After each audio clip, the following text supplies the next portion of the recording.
पर देखा तो मैं यही सोचता था कि दुर्योधन और अर्जुन तो मेरे ही पक्ष में खड़े होंगे, परंतु होने को टाल कौन सकता है। आप एक मुहावरा कहते हो ना, शत्रु का शत्रु मित्र होता है। बस इसी तरह मेरी और दुर्योधन की मित्रता गहरी होती चली गई और पांडवों के प्रति दुर्योधन की नफरत भी। दुर्योधन से मित्रता थी, परंतु पांडवों से मेरा कोई बैर नहीं था। परंतु अपने पिता का साथ मैं छोड़ नहीं सकता था और पिता श्री हस्तिनापुर के राजा और पितामह भीष्म को त्याग नहीं सकते थे। फिर आया प्रतिशोध का समय। राजा द्रुपद का आधा राज्य मुझे मिलना था।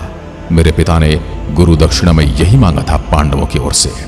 वो चाहते थे कि उनके शिष्य द्रुपद को पराजित करें और उनका आधा राज्य मुझे दिलवाएं, ताकि मैं वह राजा बनकर कह सकूं, रह सकूं कि हे राजा द्रुपद, अब हम तुमसे बराबरी वाले हैं।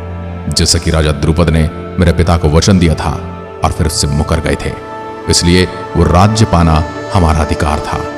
मेरे पिता मुझसे बड़ा प्रेम करते थे, तुम इसे पुत्र मोह भी कह सकते हो। यदि मेरे पिता श्री सिंहासन पर होते तो शायद धृतराष्ट्र के जैसा ही व्यवहार करते। पांडवों और कौरवों दोनों ने द्रुपद से युद्ध किया। कौरव 100 होने के बाद भी हार गए और पांडव 5 होने के बाद भी जीत गए। हर युद्ध संख्या बल से नहीं जीता जाता, कुछ युद्ध बुद्धि और युक्ति से भी जीते जाते हैं। यह हम कभी समझ ही नहीं पाए। द्रुपद के आधे राज्य की बागडोर संभाली मैंने, जो पांडवों ने जीतकर मुझे दिया था।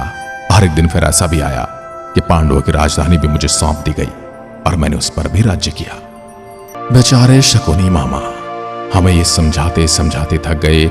यदि समझ गए होते तो जिस समय श्री कृष्ण अर्जुन के सारथी बने थे, उसी समय समझ जाते कि युद्ध का परिणाम क्या होने वाला है।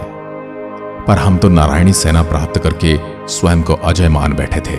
हमें दिखाई दे रहे थे महान योद्धा हमारे पक्ष में।